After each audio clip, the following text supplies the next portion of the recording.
औज़ुबिल्लाहिमिनश्शैतानिर्रजीम बिस्मिल्लाहिर्रहमानिर्रहीम अस्सलामु अलैकुम welcome to engineering with Ali Khan YouTube channel.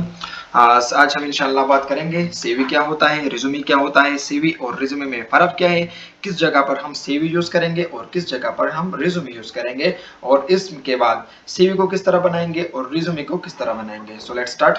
सबसे पहले हम ये जानेंगे कि सीवी होता क्या है। सीवी का मतलब है, सीवी में दो लेटर है, सी एंड वी। सी का मतलब है करिकुलम और वी का मतलब है विटाई। तो इट्स मीन दैट सीवी में सीवी का मतलब क्या हुआ, करिकुलम विटाई। ये एक लेतन वर्ड है।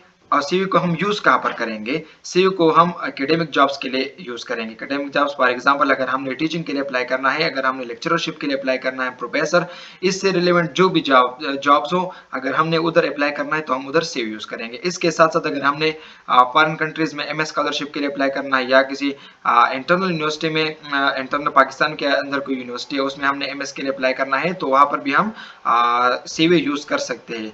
सीवी को हम कोर्स अप्लाई भी कह सकते हैं, इसलिए क्योंकि सीवी की कोई हद नहीं होती। आप अपने सीवी जितना लंबा बना सकते हैं, ये आपकी मर्जी है। इसकी कोई शर्त नहीं है कि आपने 2 पेज बनाने हैं, 3 पेज बनाने हैं, इस पर कोई पाबंदी नहीं है। इसके अलावा सीवी में आप आपके साथ जितना आपका जितना एजुकेशन है, इसके अलावा आपका एक्सपीरियंस, स्किल्स, मेजर प्रोजेक्ट्स आपने कितने प्रोजेक्ट्स किए हैं, और इसके अलावा आपके skills, technical skill, management skill, certification, इसका आपने कहाँ कहाँ पर सर्टिफिकेट हासिल किए हैं, आपके कितने जुबान आपको आते हैं, लैंग्वेजेस, सही है। तो आप सब कुछ को सीवी में लिख सकते हैं। और इसी के साथ साथ रिज्यूमे आता है। तो रिज्यूमे और सीवी में बहुत ज़्यादा फ़र्क है, सही है। रिज्यूमे में फ़र्क है कि रिज्यूमे एक प्रिंट वर्ड है। सबसे पहले रिज्यूमे एक प्रिंट वर्ड है और रिज्यूमे को हम यूज़ कहाँ पर करेंगे रिज्यूमे को हम इंडस्ट्रियल जॉब्स के लिए यूज करेंगे। फॉर एग्जांपल अगर हमने किसी इंडस्ट्री में अप्लाई करना है, एज इंजीनियर पोस्ट है और उसके लिए अप्लाई करना है, अगर फोरमैन जॉब है, इस तरह की पोस्ट जो रिलेवेंट टू इंडस्ट्री हो, तो हम वहां पर रिज्यूमे यूज करेंगे। सही है। रिज्यूमे 1 और 2 पेजेस होंगे। रिज्यूमे में ये शर्त है कि रिज्यूमे को आप बड़ा नहीं बनाओगे। सही है। रिज्यूमे में क्या क्या होता है, रिज्यूमे में आपका नाम, जेंडर, फोन नंबर, CNIC, ये जो आपका इंट्रोडक्शन हुआ, सही है। इसके अलावा आता है ऑब्जेक्टिव। आपने क्या करना है, ऑब्जेक्टिव का मतलब यह है कि आप जिस पोस्ट के लिए अप्लाई कर रहे हो आपने वही लिखना है। फॉर एग्जांपल मैं अप्लाई कर रहा हूं यहाँ पर, my motivation is to apply for lecturer, इसको मैं चेंज करके करता हूँ, चेंज कर डिजाइन इंजीनियर। मैं अभी इंडस्ट्री में अप्लाई कर रहा हूं तो इसलिए मैंने यहाँ पर क्या किया, my motivation is to apply for design engineer. ये सब कुछ स्टेप बाय स्टेप होगा। आपने इस तरह नहीं करना कि आपने सबसे पहले एक्सपीरियंस लिखा, उसके बाद स्किल्स लिखा, एजुकेशन बाद में लिखा, ऑब्जेक्टिव को सबसे आखिर छोड़ दिया, इस तरह नहीं। या ऑब्जेक्टिव को सबसे पहले, इस तरह नहीं। आपने सबसे पहले अपना इंट्रोडक्टरी जो पार्ट है, आपका नाम, mail, phone number, CNIC, email address, और इसके बाद आएगा ऑब्जेक्टिव। नंबर 2 पर आएगा ऑब्जेक्टिव कि आपने किस पोस्ट के लिए अप्लाई करना है। और थर्ड स्टेप पर आएगा आपका एक्सपीरियंस। ये सब कुछ रिज्यूमे में इस तरह है कि एक्सपीरियंस का मतलब है कि आपने जिस पोस्ट के लिए आप अप्लाई कर रहे हो, इस पोस्ट से रिलेटेड आपका एक्सपीरियंस कितना है। इस तरह नहीं कि आप अप्लाई कर रहे हो डिजाइन इंजीनियर के पोस्ट के लिए और आपने किसी और जगह किसी मेडिकल फील्ड में आपने काम किया और आप उसी का एक्सपीरियंस यहाँ पर लिखे, तो इस तरह नहीं है।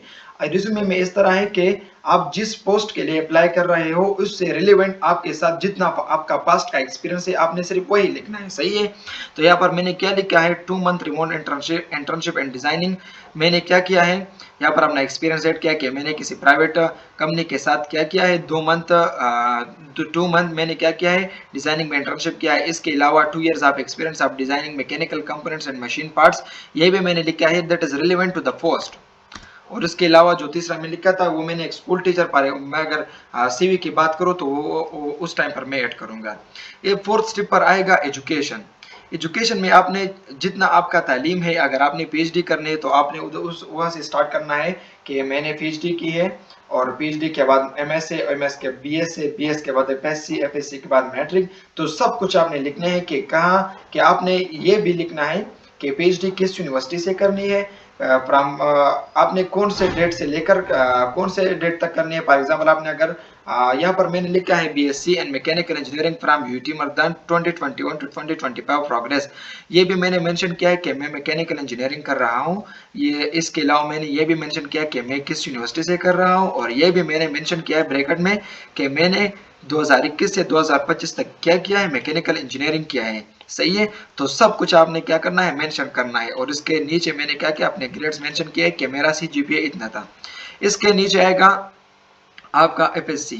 आप इसको पहले मैट्रिक FSC, आप अपना आप किस तरह ऑर्डर देना चाहते हैं ये आपकी मर्जी, सही है। मैंने इस तरह दिया है FSC from Mingora degree college to 2019 to 2021। यहाँ पर मैंने क्या किया है, कॉलेज को भी मेंशन किया है और डेट को भी मेंशन किया है, और वहाँ के जो मैंने ग्रेड्स लिए थे वो उसको भी नीचे मेंशन किया है। इसके बाद आता है मैट्रिक। मैट्रिक मैंने किया है इस स्कूल से, और इस ईयर में मैंने क्या किया है, मैट्रिक पास किया और उसके ग्रेड लिखे। इसके बाद आता है मेजर प्रोजेक्ट्स। चूंकि ये हमारे साथ फील्ड से रिलेटेड नहीं है, हम अभी रिज्यूमे बना रहे हैं, तो इसको हम रिमूव कर देते हैं। इसके बाद आएगा स्किल्स, और स्किल्स में भी अगर आपके साथ टेक्निकल स्किल्स है तो आपने वही लिखने हैं, अगर आपके साथ मैनेजमेंट स्किल है तो आपने वो भी लिखने हैं, अगर दोनों है तो आपने दोनों को मेंशन करना है। यहाँ पर स्किल्स के मैंने दो पार्ट बनाए हैं, टेक्निकल स्किल और मैनेजमेंट स्किल। टेक्निकल स्किल मतलब मेरे जो सॉफ्ट स्किल है, SolidWorks designing, NSS designing, MS office, power point.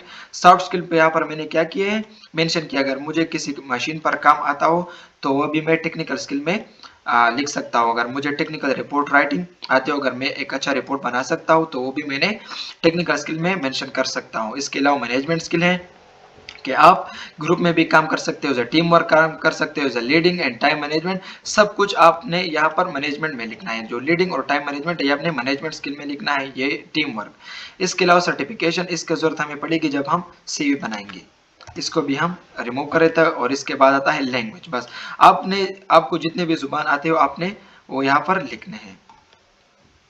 तो ये था रिज्यूमे का pattern. Introductory part, objective, experience, education, skills and languages. बस ये हम बात करेंगे CV के बारे में कि CV को हम किस तरह बनाएंगे। तो उसका जो इंट्रोडक्टरी पार्ट है, जिस तरह रिज्यूमे का था इस तरह CV का भी है। आपने अपना नाम लिखना है, gender, phone number, CNIC, email address. इसके बाद आपने ऑब्जेक्टिव पर आना है कि आप किस पोस्ट के लिए अप्लाई कर रहे हो। फॉर एग्जांपल मैं अप्लाई कर रहा हूँ लेक्चरर के पोस्ट के लिए, मैं अप्लाई कर रहा हूँ। तो ये एक एकेडमिक जॉब है और यहाँ पर मैं CV भेजूंगा, तो इसके लिए मेरे साथ एक्सपीरियंस होना चाहिए। तो मैं आऊंगा एक्सपीरियंस पे। यहाँ पर मैं इस एक्सपीरियंस को रिमूव कर देता हूँ। यहाँ पर मैं ऐड करूंगा lecturer at UT Mardan from 2019 to 2023। यहाँ पर मैंने क्या किया, एक्सपीरियंस ऐड किया रिलेवेंट टू माय फील्ड। मैंने क्या किया, एक्सपीरियंस ऐड किया। लेकिन इसमें एक और बात भी है, आप अपने फील्ड से आउट भी एक्सपीरियंस यहाँ पर CV में लिख सकते हैं, क्योंकि हमने ये बताया कि CV की कोई हद नहीं होती। आपकी जितनी तालीम है, स्किल से, एक्सपीरियंस है related to any kind of field, आप यहाँ पर लिख सकते हैं।